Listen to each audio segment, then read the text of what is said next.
ড্রামাটির শুরুতেই আমাদেরকে এই ড্রামার ফিমেল লিডকে দেখানো হয়। নাম ছিল সিয়া। আর সিয়া হচ্ছে গু ফ্যামিলির একমাত্র মেয়ে। ও তো 3 বছর পর নিজের ফ্যামিলিতে ফিরে এসেছিল। বিকালে ওর বয়ফ্রেন্ডের পার্টিতে যাওয়ার জন্য নিজেকে রেডি করছিল। তখনই এখানে ওর বড় ভাই এসেছিল, যার নাম ছিল ক্যাং। ক্যাং এখানে নিজের বোনকে দেখতে পেয়ে অনেক খুশি হয়েছিল আর বলতে থাকে, ফাইনালি 3 বছর পর তুমি বাড়িতে ফিরে এসেছো আর ওই জিয়াংকে ছেড়ে দিয়েছো। আমি জানি না ওই জিয়াং এর ভিতরে তুমি কি এমন দেখতে পেয়েছিলে যে ওর কাছে চলে গিয়েছিলে, কিন্তু এখন তুমি হয়তো তোমার ভুলটা বুঝতে পেরেছো। কিন্তু তখনই এখানে সিয়ার হাতে 10 বিলিয়নের একটি কন্ট্রাক্ট দেখতে পায়, যে এটা সিয়ার কাছ থেকে কেড়ে নিয়েছিল আর বলছিল, তুমি কি এই কন্ট্রাক্টটি ওই গরিব জিয়াং এর জন্য রেডি করেছো?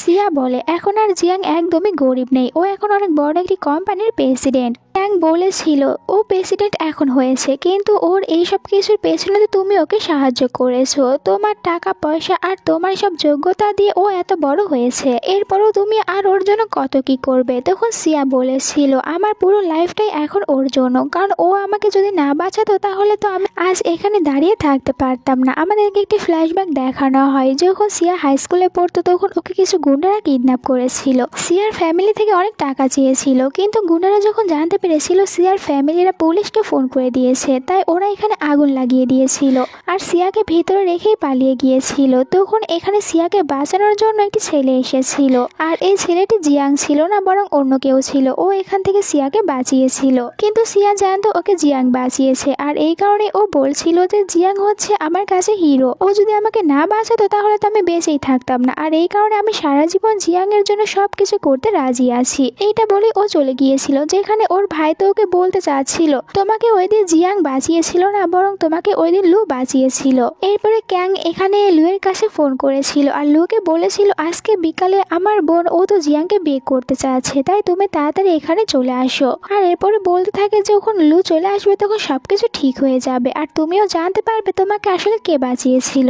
অন্যদিকে আমাদেরকে মেন লিড মিস্টার লুকে দেখানো হয়। লু যখন এই কথা জানতে পেরেছিল ও তাড়াতাড়ি করে হসপিটাল থেকে বের হয়ে যাচ্ছিল, কিন্তু ডক্টর বলেছিল আপনি এরকম অবস্থায় কোথাও যেতে পারবেন না, আপনার প্রবলেম হবে। কিন্তু লু তো কোনো কথা না শুনে এখান থেকে চলে যায়। এরপরে আমাদেরকে সন্ধ্যার পার্টির সিন দেখানো হয়। ওখানে সিয়া অনেক সুন্দরভাবে রেডি হয়ে চলে এসেছিল, আর ও তো শিওর ছিল যে আজকে জিয়াং ওকে এখানে প্রপোজ করবে। কিন্তু যখন জিয়াং এর মা সিয়াকে এখানে দেখতে পায় তখন সিয়ার উপরে অনেক রেগে যাচ্ছিল আর সবাইকে বলতে থাকে, এই মেয়েটি হচ্ছে আমাদের বাড়ির একজন মেড, এ তো আমাদের বাড়ির সব কাজ করে। এরপরে সিয়াকে বলে, তুমি এখানে কেন এসেছো? তোমাকে এখানে আসতে মানা করেছিলাম না? সিয়া বলে, আমি এখানে কেন আসবো না, এটা তো আমার বয়ফ্রেন্ডের পার্টি, আর আমি জানি আজকে জিয়াং এখানে আমাকে প্রপোজ করবে। জিয়াং এর মা বলেছিল জিয়াং কখনোই তোমাকে বিয়ে করবে না, এই কয়েক বছরে তুমি তো জিয়াং এর শুধু টাকাই নষ্ট করে গিয়েছো। সিয়া বলে, আমি এই কয়েক বছরে জিয়াং এর কাছ থেকে 1 টাকাও নেইনি, বরং ওকে আমি আরো সাহায্য করেছি ওকে কোম্পানির প্রেসিডেন্ট বানানোর জন্য। ওর মা তখন বলে, তাহলে তোমার কাছে এইসব দামি ড্রেস আর জুয়েলারি কোথা থেকে এসেছে? অবশ্যই তুমি এইসব কিছু জিয়াং এর টাকা দিয়েই করেছো। একটু পরে এখানে জিয়াং এসেছিল, আর সিয়া যখন জিয়াংকে গিয়ে সবকিছু বলতে নেবে এর আগে জিয়াং এর মা গিয়ে বলতে থাকে, দেখো তোমার গার্লফ্রেন্ড এখানে আমার সাথে কত বাজে ব্যবহার করছে, আমি তো শুধুমাত্র ওর কাছ থেকে ওই জুয়েলারিটি চেয়েছিলাম, কিন্তু ওইটা আমাকে একদমই দিতে চাচ্ছে না। জিয়াং এখানে ওর মায়ের কথাই শুনেছিল আর সিয়াকে বলতে থাকে, তুমি আমার মায়ের সাথে বাজে ব্যবহার কেন করছো? আমার মা তো তোমার কাছ থেকে শুধু একটি জুয়েলারি চেয়েছে, তাহলে এটা কেন দিয়েছিলে না? আর তোমাকে এই পার্টিতে কে আসতে বলেছে? তুমি এক্ষুনি কিচেনে যাও আর ওখানকার সব কাজগুলো করবে। সিয়াকে জোর করে কিচেনে পাঠিয়ে দিয়েছিল, আর এরপরে গার্ডদেরকে বলে এই মেয়েটিকে নেক্সট টাইম আর পার্টির ভিতরে ঢুকতে দেবে না। একটু পর এখানে একটি নতুন মেয়ে এসেছিল, এই মেয়েটির নাম ছিল জিয়া। জিয়া তখন এখানে সিয়ার আনা ওই 10 বিলিয়নের কন্ট্রাক্ট পেপারটি দেখতে পেয়েছিল আর নিজে এইটা দিয়েছিল জিয়াংকে, আর জিয়াংকে বলেছিল আমি নিজে তোমার জন্য গু কোম্পানি থেকে এই কন্ট্রাক্টটি নিয়ে এসেছে। এইদিকে আমরা কিচেনে দেখতে পাই যে এখানে তো সিয়া ও কিচেনে সব কাজগুলো করছিল, আর বাহিরে ওই মেয়েটি এখানে জিয়াংকে কিস করছিল। একটু পরে যখন সিয়ার সব কাজ শেষ হয়ে গিয়েছিল তখন ও পার্টিতে আসতে চাচ্ছিল, কিন্তু গার্ডরা ওকে ভিতরে যেতে দিচ্ছিল না। আর এদিকে আমরা স্টেজে দেখতে পাই যে এখানে জিয়াং তখন ওই মেয়েটিকে সবার সামনে প্রপোজ করেছিল, আর ওই মেয়েটিকে যখনই রিং পরিয়ে দিতে নেবে তখন সিয়া গার্ডদেরকে ধাক্কা দিয়ে ভিতরে চলে এসেছিল আর বলতে থাকে, তুমি ওই মেয়েটির সাথে ওখানে কি করছো? এই কয়েক বছর আমি তোমার সাথে ছিলাম, আমি তোমার গার্লফ্রেন্ড, তাহলে তুমি কিভাবে এই পার্টিতে সবার সামনে ওকে প্রপোজ করতে পারো? আর ওকে তুমি রিং পরিয়ে কেন দিচ্ছিলে? ওরা দুজনে যখন কথা বলছিল তখন জিয়া ওদের ভিতরে কথা বলতে শুরু করে। এই কারণে অনেকটাই রেগে গিয়েছিল সিয়া। ও বলে, এখানে আমি আমার বয়ফ্রেন্ডের সাথে কথা বলছি, তুমি অন্য একটি মেয়ে হয়ে কেন এর ভিতরে এসে কথা বলছো? আর এইতে করে অনেক রেগে গিয়েছিল জিয়াং। সবার সামনে এখানে অনেক জোরে একটি থাপ্পড় মেরেছিল সিয়াকে এটাও বলেছিল ও হচ্ছে আমার ফিয়ন্সি, তাই এখন থেকে ওর সাথে ভালো করে কথা বলো, ওকে সম্মান দেবে। সিয়া তখন ওকে বলে, তুমি কিভাবে সবার সামনে আমাকে এরকম ভাবে থাপ্পড় মারতে পারো? আমি তোমার জন্য কত কি করেছি, আর তুমি কি এই সব কিছু খুব তাড়াতাড়ি ভুলে যাচ্ছ? জিয়াং বলে, তুমি আমার জন্য কি করেছো? জিয়াকে দেখো, ও আমার জন্য গু কোম্পানি থেকে 10 বিলিয়নের একটি কন্ট্রাক্ট নিয়ে এসেছে। আর এই কথা জানার পর সিয়া তো অবাক হয়ে যায় যে ওইটা আমি নিয়ে এসেছি জিয়াং এর জন্য, আর এখানে ও নিজের নামে করে নিয়েছে। সিয়া বলছিল, এই মেয়েটি কখনই তোমার জন্য 10 বিলিয়নের একটি কন্ট্রাক্ট নিয়ে আসতে পারবে না, ওইটা আমি তোমার জন্য নিয়ে এসেছি। তখন জিয়াং এর মা বলতে থাকে, তুমি নিজেকে কি মনে করো? গরিব একটি মেয়ে হয়ে কিভাবে এত বড় একটি কন্ট্রাক্ট তুমি নিয়ে আসতে পারবে? তখন তো এখানে সিয়া ওনার উপরে অনেক রেগে গিয়েছিল, আর এখানে বলছিল, আমি তোমাদের সবাইকে আজকে একটি সত্যি কথা বলি, তোমরা সবাই জানো গু ফ্যামিলির একটি মেয়ে রয়েছে, কিন্তু ওই মেয়েটিকে তাকে তোমরা একদমই চিনো না, আর আমি তোমাদেরকে বলছি ওই মেয়েটি হচ্ছে আমি। এখানে ওর কথা কেউ বিশ্বাসই করে না। বলছিল, তুমি কিভাবে গু ফ্যামিলির মেয়ে হতে পারো? তুমি অবশ্যই এখানে শুধুমাত্র একটু অ্যাক্টিং করতে চাচ্ছো। এমনকি জিয়াং এর মা তখন এখানে সিয়ার পরা ড্রেসের উপরে থুতু দিয়েছিল। সিয়া তখন ওনাকে বলতে থাকে যে তোমরা কি কেউ জানো এই ড্রেসটির দাম কত? তখন ওখানে থাকা বাকি সবাই এই ড্রেসটি অনলাইনে সার্চ করেছিল, আর বলতে থাকে এইটা তো নামকরা ডিজাইনার গু ফ্যামিলির মেয়ের জন্য বানিয়েছে, আর এইটার দাম পুরো 30 মিলিয়ন, আর এই ড্রেসটি শুধুমাত্র এক পিসে বানানো হয়েছিল। তখন এখানে জিয়া সবাইকে বলছিল, এখানে সিয়া যে ড্রেসটি পরে রয়েছে ওটা ফেক, কারণ এটার আসলটা তো আমার কাছে রয়েছে, আর ওইখানে আসল ড্রেসটি নিয়ে আসতে বলেছিল। যেটা দেখার পর সিয়া বলতে থাকে যে তোমারটা ফেক, কারণ আমি ভালো করে জানি আমার কাছে যেটা রয়েছে সেটাই হচ্ছে রিয়েল। আর এটাও জিজ্ঞাসা করে, তুমি এই ড্রেসটি কোথায় পেয়েছো? তখন জিয়া বলেছিল যে ফেমাস ডিজাইনার এই ড্রেসটি বানিয়েছে, ও হচ্ছে আমার বেস্ট ফ্রেন্ড, তাই এটা আমার জন্যই তো বানাবে, অন্য কারোর জন্য কেন বানাবে? সিয়া বলে, ওই ডিজাইনার যদি তোমার বেস্ট ফ্রেন্ড হয়ে থাকে তাহলে এখানে আসতে বলো, তাহলেই তো সবকিছু প্রমাণ হয়ে যাবে। জিয়া মিথ্যে কথা বলে যে আমার ফ্রেন্ড ছোটবেলা থেকেই বেশি লোকজনের ভিতরে আসতে পছন্দ করে না, তাই এখানে আসবে না। তখন সিয়া বলেছিল, তাহলে তুমি ফোন করো আর ওর সাথে এখানে আমাদের সবার সামনে কথা বলো, ওকে আসতে বলো। জিয়া এটাও করতে চাচ্ছিল না, কিন্তু এখানে জিং আর জিংয়ের মা ওকে অনেক বেশি জোর করেছিল, তাই এখানে ফোন করার অ্যাক্টিং করে, আর এরপরে বলেছিল আমার ফ্রেন্ড এখন বাইরে রয়েছে তাই এখানে আসতে পারবে না। তখন সিয়া বলে, আচ্ছা তোমার ফোনে যেহেতু আছে না, তাহলে আমি না হয় ওই ফেমাস ডিজাইনারকে ফোন করছি আর এখানে আসতে বলবো। এরপরে সিয়া ওর ভাইয়ের কাছে ফোন করেছিল, আর ওর ভাইকে বলেছিল যে আমাকে নেওয়ার জন্য এখানে আসো। এরপরে সবাইকে বলেছিল, আমি গু কোম্পানির প্রেসিডেন্টের কাছে ফোন করেছিলাম, আর একটু পরে এখানে চলে আসবে আমাকে নেওয়ার জন্য।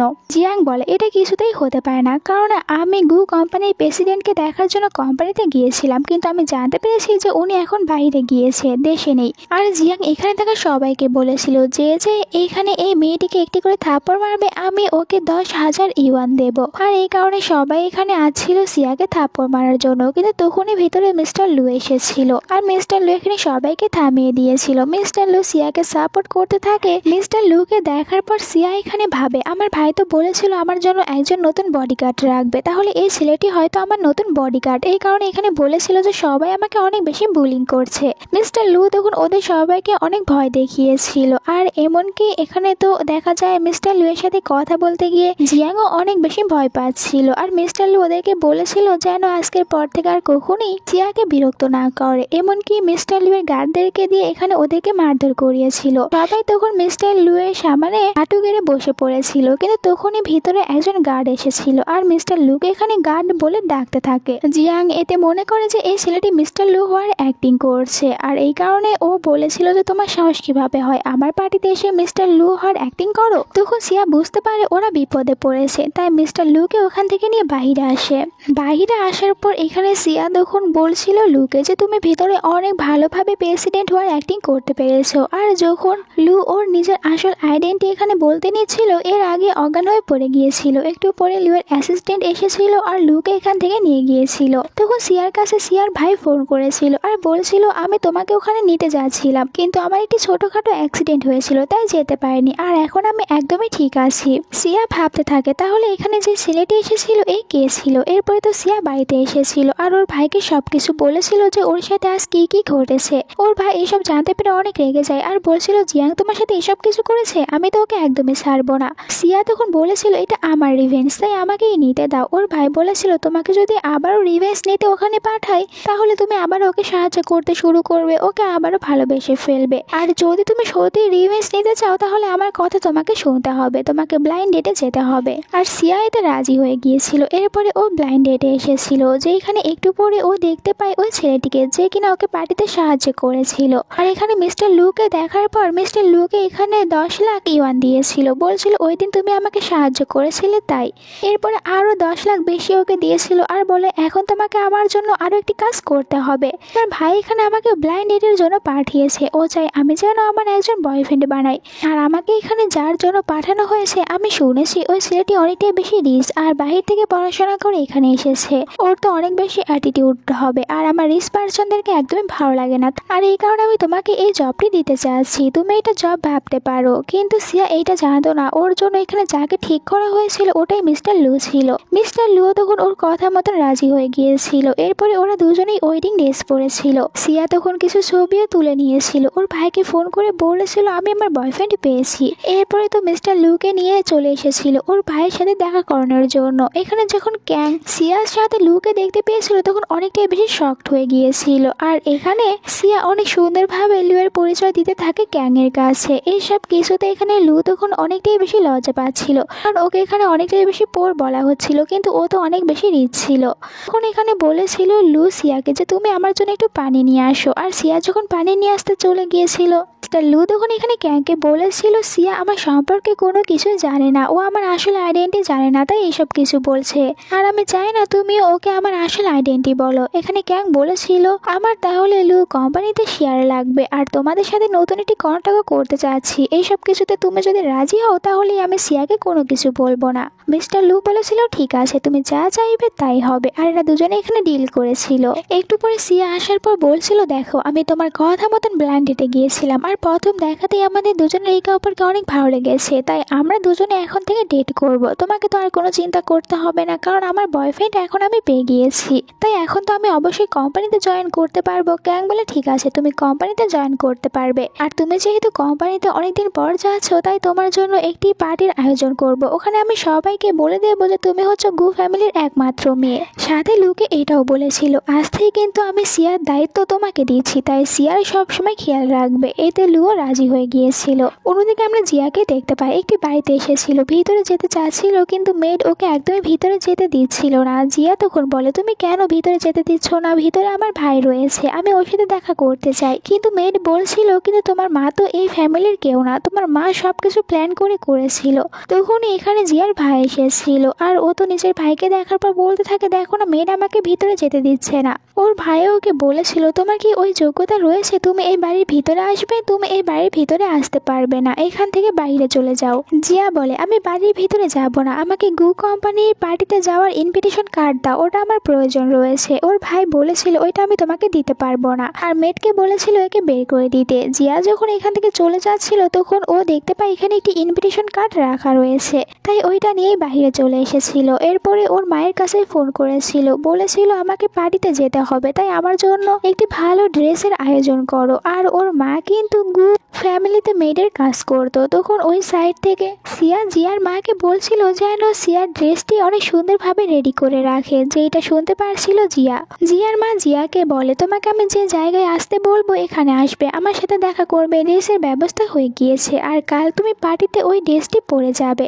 পরের দিন কোম্পানিতে পার্টির সিন দেখানো হয়। এখানে জিয়া আর জিয়াং এর মা এসেছিল।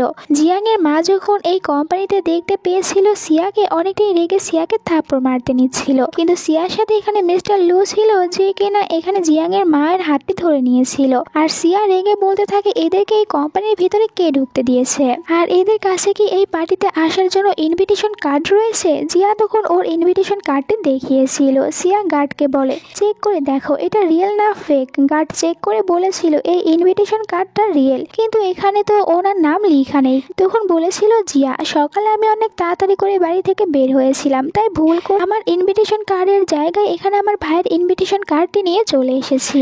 যাই হোক, এরপরে এখানে যে গার্ডটি ছিল ওই গার্ডটি এখানে বারবার সিয়াকে বলছিল ভিতরে যাওয়ার জন্য, আর সিয়াকে এখানে ম্যাম বলে ডাকছিল, কারণ ওরা তো জানতো সিয়া হচ্ছে এই কোম্পানির একমাত্র চেয়ারম্যানের মেয়ে ছিল আর গু ফ্যামিলির একমাত্র মেয়ে, তাই ওকে অনেক সম্মান দিচ্ছিল। কিন্তু তখন জিয়া বলে ওঠে এই মেয়েটি কিছুতেই গু ফ্যামিলির মেয়ে হতে পারে না, কারণ আমি জানি আজকে এখানে গু ফ্যামিলির মেয়ে পিঙ্ক কালারের ড্রেস পরে আসবে।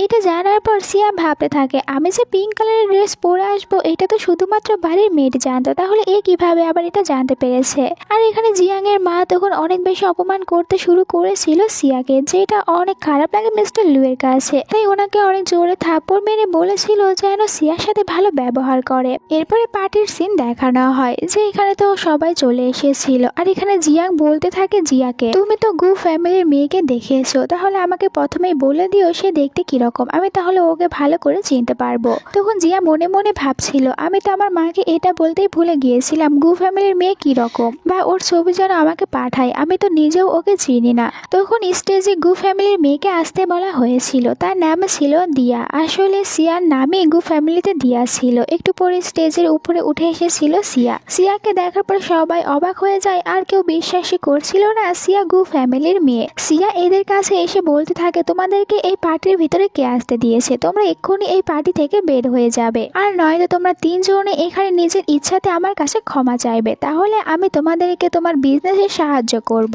জিয়াং বলে তুমি একটু বেশি বলছো না, আমরা এরকমটি কেন করতে যাব। সিয়া তখন রেগে ওকে মেরেছিল আর বলতে থাকে এক্ষুনি এমনটি করো, নয়তো এখান থেকে বের হয়ে যাও। তখন আবার জিয়া বলতে থাকে তুমি কি জানো গু ফ্যামিলির আসল মেয়েকে আমি ওকে চিনি আর ও আমার ফ্রেন্ড হয়, তুমি কিছুতেই গু ফ্যামিলির আসল মেয়ে হতেই পারো না। এরপরে এখানে সবাইকে বলছিল এই মেয়েটি আসলে আমার ফিয়ান্সের এক্স গার্লফ্রেন্ড ছিল আর ওকে আমার বয়ফ্রেন্ড রিজেক্ট করেছে, যার কারণে ওর মাথায় প্রবলেম হয়ে গিয়েছে আর এখন ও নিজেকে গু ফ্যামিলির মেয়ে মনে করছে। তখন এখানে সিয়ার ভাই এসেছিল, ক্যাং এই সবকিছু দেখতে পেয়েছিল। ও সবাইকে বলে তোমাদেরকে এই পার্টির ভিতরে কে আসতে দিয়েছে, তোমাদের কাছে ইনভিটেশন কার্ড রয়েছে। জিয়াং বলে আমি একটি কোম্পানির প্রেসিডেন্ট, আর এই মেয়েটির কথা এখানে একদমই বিশ্বাস করবে না, এই মেয়েটি সব মিথ্যে কথা বলছে, ওর মাথাতে প্রবলেম হয়েছে। জিয়াং এর কথা শোনার পর ক্যাং রেগে গিয়ে ওকে অনেক জোরে একটি পাঞ্চ মেরেছিল আর বলছিল যে এদের সবাইকে বের করে দিতে। জিয়া তখন বলছিল আপনি কি আমাকে চেনেন না, আমি জিয়া ফ্যামিলির একমাত্র মেয়ে, আর আমার ভাইয়ের সাথে তো আপনার সম্পর্ক অনেক ভালো রয়েছে। মানে সিয়া বলে আমরা তো জানতামই না জিয়া ফ্যামিলির কোনো মেয়ে রয়েছে। বলে আমি জ্যানের কাছ থেকে শুনেছি যে ওর বাবা একজন মেয়েদের সাথে কিছু অবৈধ সম্পর্ক রেখেছিল, যার কারণে ওনাদের পরে একটি মেয়ে হয়েছিল। তোমাকে তো ওই ফ্যামিলির কেউ কোনো কিছু মনেই করে না, তাহলে তুমি কিভাবে বলতে পারো যে তুমি জ্যানের সিস্টার। এখানে বলতে থাকে সিয়া ও এখন আমি এর আসল আইডেন্টি জানতে পেরেছি, কিন্তু এই যে ড্রেসটি পরে রয়েছে ড্রেসটি তো দেখতে আমার ড্রেসের মতনই দেখা যাচ্ছে, তাহলে একে এই ড্রেসটি কে দিয়েছে। ওকে অনেক বেশি অপমান করে এই পার্টি থেকে বের করে দিয়েছিল।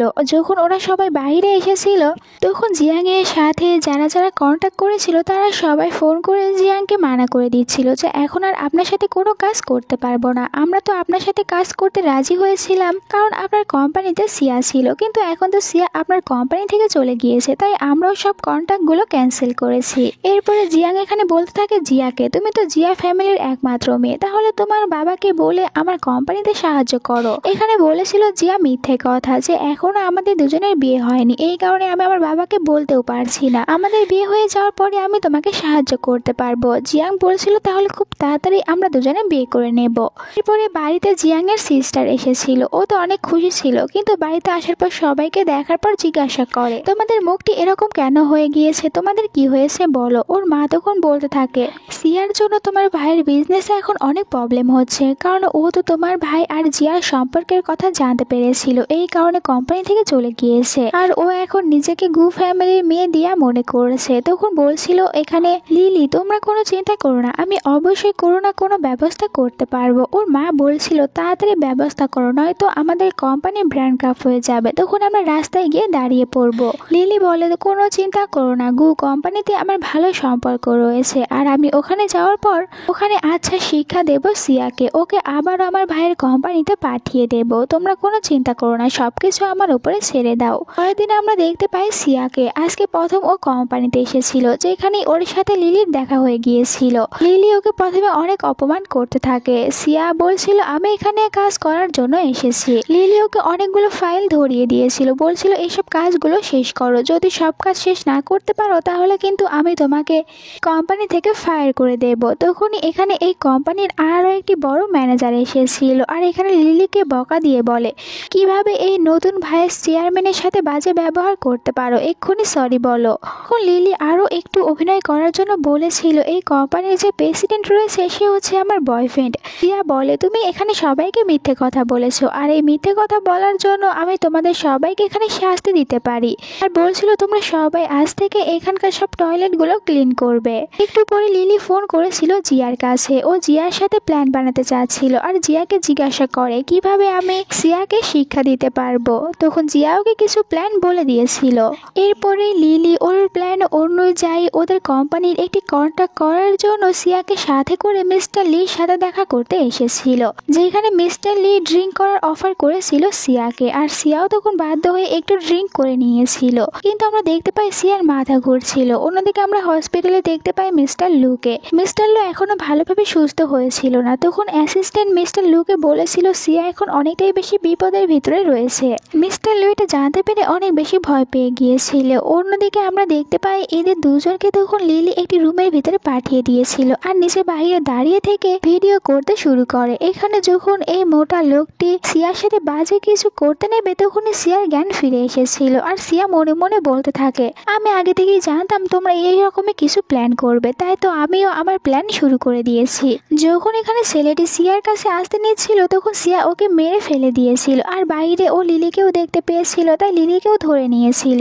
একটু পরে এখানে মিস্টার লুও চলে এসেছিল। মিস্টার লু তো ওই লোকটিকে মারার জন্য ভিতরে এসেছিল, কিন্তু দেখতে পাই সিয়া প্রথম থেকে সবাইকে মারধর করে শিক্ষা দিয়েছে। মিস্টার লু ওখানে একটি মেডিসিনের বোতল পরে থাকতে দেখে, যেটা দেখার পর বুঝতে পারে এটা তো আসলে ড্রাগস ছিল। এইটা দেখার পর সিয়া এখানে লিলিকে বলছিল তুমি এইটা আমাকে দিতে চাচ্ছিলে, আমাকে দিলে তুমি অনেক বেশি খুশি হতে, তাহলে এখন এটা তুমি নিজেও একটু খেয়ে নাও। আর লিলিকেও তখন জোর করে ওই মেডিসিনটি খাইয়ে দিয়েছিল। এরপরে আবার এখানে ওই মোটা লোক যার নাম ছিল লি তাকেও খাইয়ে দিয়েছিল। দেন এদের দুজনকে এই রুমের ভিতরে রেখে ওরা দুজনে বাইরে যায়। বাইরে আসার পর সিয়ার অনেক বেশি মাথা ঘুরতে শুরু করে। মিস্টার লুকে নিয়ে একটি রুমে এসেছিল, আর ওইখানে মিস্টার লুকে কিস করতে চাচ্ছিল, আর কিস করেও দিয়েছিল। মিস্টার লু তখন ওর নেশা কাটানোর জন্য ওকে ঠান্ডা পানির ভিতরে নামিয়ে দিয়েছিল। অন্যদিকে লিলি আর মিস্টার লি এদের দুজনের রুমের ভিতরে মিডিয়ার লোকজনেরা চলে এসেছিল। যদিও এইসব লোকজনদেরকে এখানে লিলি আসতে বলেছিল, কিন্তু এখন ও নিজের ফাঁদে নিজেই পড়ে গিয়েছিল। পরে যখন লিলির ভাই জিয়াং এটা জানতে পেরেছিল অনেক বেশি রেগে যায় লিলির ওপরে। ও বলতে থাকে তোমার জন্য তো এখন আমার পুরো কোম্পানিটাই শেষ হয়ে যাবে। লিলি বলে এই সব কিছু যে আমার সাথে হবে এটা আমি কিভাবে বুঝতে পারবো, ওই সবকিছু সিয়ার কারণেই হয়েছে। জিয়াং আবারও বলেছিল জিয়াকে তুমি তো বলেছিলে তোমার বাবাকে বলে আমার কোম্পানিতে সাহায্য করাবে, তাহলে কেন করছো না? জিয়া বলে বললামই তো আমাদের বিয়ে না হওয়া পর্যন্ত আমি কোনো সাহায্য তোমাকে করতে পারবো না। জিয়াং বলে তাহলে চলো আজকে আমরা দুজনে গিয়ে আমাদের ম্যারেজ সার্টিফিকেট নিয়ে আসি, এরপরে তো তুমি আমাকে সাহায্য করতেই পারবে। আর কালকে অনেক বড় একটি পার্টি রয়েছে, তাই ওখানে যাওয়ার জন্য তুমি আমাকে ইনভিটেশন কার্ড নিয়ে এসে দেবে। জিয়া তখন আবারও ওর ভাইয়ের বাড়িতে গিয়েছিল, আর মেয়েদের সাথে ঝগড়া করে আবারও ওই ইনভিটেশন কার্ডটি চুরি করে নিয়ে এসেছিল। আর পরের দিন ওই পার্টিতে আসার পর এদের সাথে আবারও এখানে সিয়া আর মিস্টার লুয়ের দেখা হয়ে গিয়েছিল। ওরা তো দুজনকে দেখার পর বলতে থাকে অবশ্যই তোমরা ইনভিটেশন কার্ডগুলো চুরি করে এখানে এসেছো, কারণ তোমাদের মধ্যে লোকজনদেরকে এত বড় পার্টিতে আসার জন্য ইনভিটেশন কার্ড অবশ্যই কেউ দেবে না। আর জিয়া তো এটাও বলেছিল আমি এখানে গু ফ্যামিলির একজন মেয়েকে আসতে বলেছি, ওই বলবে যে এই সিয়া আসলে গু ফ্যামিলির আসল মেয়ে নাকি ও শুধুমাত্র অ্যাক্টিং করছে। আর ও কিন্তু এখানে নিজের মাকেই নিয়ে এসেছিল।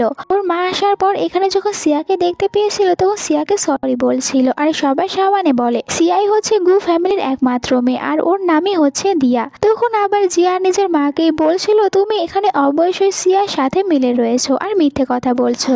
জিয়া সবার সামনে এখানে নিজের মাকেই তখন ব্লেম করতে শুরু করে, আর সিয়া তো এসব কিছু দেখে অনেক মজা পাচ্ছিল। তখন এখানে সিয়ার ভাই এসেছিল। সিয়ার ভাইকে দেখার পর জিয়া আবার ওর সাথে কথা বলতে চলে গিয়েছিল, আর বলছিল আমি হচ্ছে জিয়া ফ্যামিলির মেয়ে। আর এখানে তো আপনি অবশ্যই জানবেন যে এই সিয়া মেয়েটি আপনার বোন না। আর এখানে অনেক কিছুই বলতে থাকে, কিন্তু দেখা যায় ক্যাঙ্গো তো সবাইকে এটাই বলছিল যে আজকে আমি এখানে সবার সামনে বলতে চাচ্ছি সিয়াই হচ্ছে আমাদের ফ্যামিলির একমাত্র মেয়ে, আর ও হচ্ছে আমার বোন। আর এখানে এই কথাগুলো জানার পর জিয়া বলতে থাকে অবশ্যই আপনার সাথে সিয়ার কোনো সম্পর্ক রয়েছে, যার কারণে এখানে সিয়াকে সাপোর্ট করছে। ওর কথাগুলোতে ক্যাং বিরক্ত হয়ে ওকে অনেক জোরে একটি থাপ্পড় মেরেছিল। জিয়ার মা তাড়াতাড়ি করে ক্যাংকেও সরি বলেছিল আর বলেছিল আমার মেয়ের এরকম ব্যবহারে আপনি প্লিজ আমাকে জব থেকে বের করে দেবেন না। জিয়ার সত্যিটা সবার সামনে চলে এসেছিল, এই কারণে জিয়াংও এখানে জিয়াকে থাপ্পড় মেরেছিল। বলতে থাকে তুমি তো বলেছিলে তুমি জিয়া ফ্যামিলির মেয়ে, তাহলে কিভাবে তোমার মা একজন মেড হতে পারে, তাও আবার গু ফ্যামিলির মেড। আর এখানে ওকে অনেক কথা শোনাচ্ছিল। তখন এখানে যে জ্যাং ছিল ও চলে এসেছিল। জ্যাং বলতে থাকে তোমাকে কে বলেছে এ আমাদের ফ্যামিলির মেয়ে, এ কিছুতে আমাদের ফ্যামিলির মেয়ে হতেই পারে না। এরপরে সিয়াকে সরি বলে যে এতদিন আমি তোমার কোনো পার্টিতে আসতে পারিনি, আমাকে কিছু কাজের জন্য অনেক বিজি থাকতে হতো। আর তখন ও বাড়ি থেকে ইনভিটেশন কার্ডগুলো চুরি করে ওইসব জায়গাগুলোতে চলে যেত। জিয়া তখন এখানে বড় মুখ করে সবাইকে বলতে থাকে আমার মা মেড হয়েছে তাতে কি হয়েছে, কিন্তু জ্যানের বাবা তো আমারও বাবা, তাই আমি অবশ্যই কিছু তো প্রপার্টি পাবো। কিন্তু এখানে জ্যান বলেছিল আমার বাবা তো সে কবে তোমার সাথে সব সম্পর্কগুলো শেষ করে দিয়েছে, তাহলে তুমি কিভাবে বলো তুমি প্রপার্টি পাবে, তোমাকে কোনো প্রপার্টি দেওয়া হবে না। এরপরে জিয়াং বুঝতে পারে ওর জিয়ার সাথে থেকে কোনো লাভ হবে না, তাই তো পরের দিন একটি অনেক সুন্দর ফ্লাওয়ার বুকে নিয়ে চলে এসেছিল সিয়াকে বিয়ে করার জন্য প্রপোজ করতে, কিন্তু সিয়া ওকে মানা করে দিয়েছিল। তখন জিয়াং বলতে থাকে সিয়াকে তুমি কিভাবে এই একজন সাধারণ গার্ডের সাথে থাকতে পারো, এ তোমাকে কোনো টাকাই দিতে পারবে না। মানে এখানে মিস্টার লু এর কথা বলছিল যে মিস্টার লু অনেকটাই বেশি পোর, তুমি ওকে ছেড়ে আমার কাছে আসো। তখন সিয়া বলেছিল তাতে কি হয়েছে, প্রথমে তো তুমি অনেকটাই বেশি পোর ছিলে। জিয়াং বলে কিন্তু তুমি তো আমাকে ভালোবাসতে, আমার জন্য সবকিছু করতে রাজি ছিলে। তখন বলছিল সিয়া কারণ তুমি আমাকে বাঁচিয়েছিলে, এই কারণে আমি তোমার জন্য সবকিছু করতে রাজি ছিলাম। তখন জিয়াং বলেছিল আমি তোমাকে বাঁচিয়েছিলাম তাই তুমি আমার সাথে এতদিন ধরে ছিলে। সিয়া বলে কেন ওই দিন কি তুমি আমাকে বাঁচিয়েছিলে না? কিন্তু জিয়াং তো জানতো ও সিয়াকে বাঁচিয়েছিল না, কিন্তু এরপরও মিথ্যে কথা বলে যে হ্যাঁ আমি তোমাকে বাঁচিয়েছিলাম। কিন্তু ওর এইসব কথাগুলোতে এখানে অনেকটাই বেশি সন্দেহ হয়েছিল সিয়ার। সিয়া বলতে থাকে হ্যাঁ আমি জানি তুমি আমাকে বাঁচিয়েছিলে, আমি যখন নদীতে পড়ে গিয়েছিলাম তখন তুমি আমাকে বাঁচিয়েছিলে, কিন্তু এখন আর আমি তোমার সাথে কিছুতেই থাকতে পারবো না। তখন জিয়াং বলছিল তুমি কিভাবে এমনটি করতে পারো, তুমি কি ভুলে গিয়েছো ওই দিন কত ঠান্ডা পানি ছিল আর আমি তোমাকে কত কষ্ট করে বাঁচিয়েছিলাম। তখন তো সিয়া রেগে ওকে অনেক জোর একটি থাপ্পড় মেরে বলে তোমার সাহস কিভাবে হয়, তুমি আমাকে মিথ্যে কথা বলো, ওই দিন আমাকে যে বাঁচিয়েছিল সে আমাকে আগুনের ভিতর থেকে বাঁচিয়েছিল, বরং পানির ভিতর থেকে না। সাথে এটাও ভালো করেই বুঝতে পেরেছিল যে এতদিন ও ভুল মানুষের সাথে ছিল, কারণ ওকে তো জিয়াং বাঁচিয়েছিল না। পরের সিনে জিয়াং এর পুরো ফ্যামিলিকে হসপিটালে দেখানো হয়। এখানে লিলির চেক আপ করানোর জন্য নিয়ে আসা হয়েছিল। আসলে লিলি যে ওই দিন রাতে মিস্টার লির সাথে ছিল তাই এখন ও প্রেগনেন্ট হয়ে গিয়েছিল, কিন্তু লিলি এই বেবিটিকে একদমই রাখতে চাচ্ছিল না, কারণ মিস্টার লি অনেকটাই বেশি ওল্ড ছিল, তাই ও চাচ্ছিল এই বেবিটিকে ও রাখবে না। কিন্তু ওর ভাই বকা দিয়ে বলে কেন তুমি এই বেবিটিকে রাখতে চাচ্ছ না, এই বেবিটির কারণে এখন হতে পারে মিস্টার লি আমাদেরকে বিজনেসের দিক দিয়ে সাহায্য করবে। কিন্তু এরপরও লিলি বারবার বলছিল আমি একে কিছুতেই রাখবো না, কারণ ওই ছেলেটি একজন ওল্ড ম্যান। তখন ওর মা বলতে থাকে তুমি তোমার ভাইয়ের জন্য এটুকু করতে পারবে না, তোমাকে এই বেবিটি রাখতেই হবে। ওরা যখন হসপিটালে ছিল তখন ওদের সাথে আবার দেখা হয়েছিল জিয়ার। লিলি তো জিয়াকে দেখার পর জিয়ার উপরে অনেক রেগে যায় আর চিৎকার করে বলছিল এই মেয়েটির কারণেই আমার সাথে এইসব কিছু হয়েছে, কারণ এই আমাকে বলেছিল সিয়াকে ড্রাগস দিয়ে মিস্টার লির সাথে পাঠাতে, কিন্তু দেখো ওখানে আমি নিজেই ফেসে গিয়েছিলাম। এখানে জিয়াং এর মা তখন জিয়ার হাতে থাকা রিপোর্ট দেখতে পেয়েছিল, দেখতে পায় যে জিয়াও প্রেগনেন্ট আর ও তো এখানে অ্যাবর্শন করানোর জন্য এসেছিল। তাই জিয়ার উপর রেগে বলতে থাকে তোমার সাহস কিভাবে হয়, তুমি কিভাবে জিয়াং এর বেবিকে মেরে ফেলতে পারো? তখন জিয়া বলে তোমরা কি মনে করেছো আমি এই বেবিটিকে জন্ম দেব, কারণ তোমাদের কোম্পানি খুব তাড়াতাড়ি ব্র্যান্ড কাপ হয়ে যাবে, তাহলে কেন আমি শুধু শুধু এই বেবিটিকে পৃথিবীতে নিয়ে আসবো, এতে করে আমার পুরো ক্যারিয়ার নষ্ট হয়ে যাবে। অন্যদিকে জিয়াং এর সাথে তখন মিস্টার লি দেখা হয়েছিল। মিস্টার লি এখানে জিয়াংকে বলছিল লিলি যদি কোনো ছেলে সন্তানের জন্ম দেয় তাহলে তো আমি ওর জন্য সবকিছু করতে রাজি রয়েছি। আর এই কারণে এখানে জিয়াং অনেক বেশি খুশি হয়েছিল যে ঠিক আছে এমনটি হবে, আপনার কোনো চিন্তা করতে হবে না। লি তখন এখানে আবার দেখতে পেয়েছিল সিয়াকে, তাই সিয়াকে বলতে থাকে তুমি দেখতে অনেক বেশি সুন্দরী, এই সাধারণ একজন গার্ডের সাথে থেকে কি করবে, এর থেকে ভালো তুমি আমার সাথে চলো। কিন্তু এখানে তো মিস্টার লু আগে থেকে ছিল আর এইসব কিছুতে অনেক বেশি রেগে যায় ওই লোকটির ওপর। করে ওই লোকটিকে অনেক জোরে একটি কিক মেরে নিচে ফেলে দিয়েছিল আর এখানে বলেছিল তোমার কিভাবে সাহস হয় সিয়াকে এরকম একটি কথা বলার। আর এখানে তখন সবার সামনে মিস্টার লিওর আসল আইডেন্টি চলে এসেছিল, যার কারণে মিস্টার লিও অনেক বেশি ভয় পাচ্ছিল। ও তখন মিস্টার লিওর কাছ থেকে ক্ষমা চাইতে থাকে। আর জিয়াং এখানে আসল আইডেন্টি জানার পর আরো বেশি অবাক হয়েছিল। সিয়া নিজেও এটা জানতে পেরে অবাক হয়েছিল। আর এখানে ও মনে মনে বলতে থাকে যে এই ছেলেটা যদি মিস্টার লু হয়ে থাকে তাহলে আমাকে কেন ওর আসল আইডেন্টি বলেনি। অন্যদিকে জিয়াং এর মা খুশি হয়ে জিয়াংকে বলছিল দেখো আমরা জানতে পেরেছি যে লিলির ছেলে হবে। জিয়াং বলছিল কিন্তু এতক্ষণে সবকিছু শেষ হয়ে গিয়েছে, সিয়ার সাথে যে ছেলেটি রয়েছে ওই ছেলেটি আসলে মিস্টার লু আর লু কোম্পানির প্রেসিডেন্ট। এখানে লু এর আসল আইডেন্টি জানার পর জিয়াং এর মা সে তো নিজেও অজ্ঞান হয়ে পড়ে গিয়েছিল। অন্যদিকে দেখানো হয় মিস্টার লুকে এখানে সিয়াকে সরি বলেছিল আর এটাও বলেছিল যে আমার আসল আইডেন্টি লুকিয়ে রাখার একদমই ঠিক হয়নি, এটা তোমাকে প্রথমে বলে দেওয়া উচিত ছিল।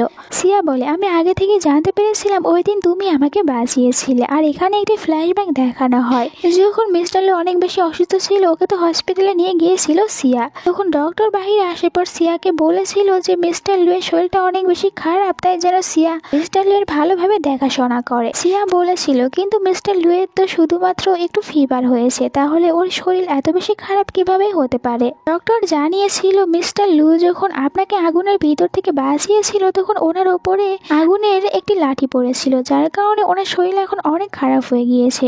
তখন সিয়া সত্যিটা জানার পর বলেছিল কিন্তু এই কথা তো কখনোই আমাকে মিস্টার লু বলেনি। ডক্টর বলে এইটা আপনাদের দুজনের পার্সোনাল বিষয়, তাই আমি এটা বলতে পারবো না। একটু পরে ওখানে ক্যাং এসেছিল, তখন সিয়া বলতে থাকে তুমি আর আমার ভাই তোমরা দুজনেই আমাকে মিথ্যে কথা বলেছো। ক্যাং বলে আমি তোমাকে কিছুতেই মিথ্যে কথা বলতে চাইনি, বরং আমাকে তো লুই বলেছিল আমি যেন তোমাকে কোনো সত্যি কথা না বলি। সিয়া বলে তাহলে তোমার কাছে লু কোম্পানির প্রজেক্ট আর লু কোম্পানির 20% শেয়ার কিভাবে এসেছে? তুমি তো দেখছি লু এর ইনোসেন্ট হওয়ার বিষয়টির অনেক বড় ফায়দা তুলেছ। এরপরে লুকে বকা দিয়ে বলেছিল এখন থেকে আর কারোর সাথে এরকম ভাবে কোনো কিছু শেয়ার করবে না, এখন থেকে আমি তোমার সব বিজনেসের দেখাশোনা করব, তুমি শুধু রেস্ট করবে। আর এখানে এই ড্রামাটার এন্ড হয়েছিল। তোমাদের কাছে আজকের এই ড্রামাটা কেমন লেগেছে কমেন্ট করে জানিয়ে দিও। ভালো লাগলে চ্যানেলটিকে সাবস্ক্রাইব করো আর ভিডিওতে একটি লাইক দিও। Bye bye.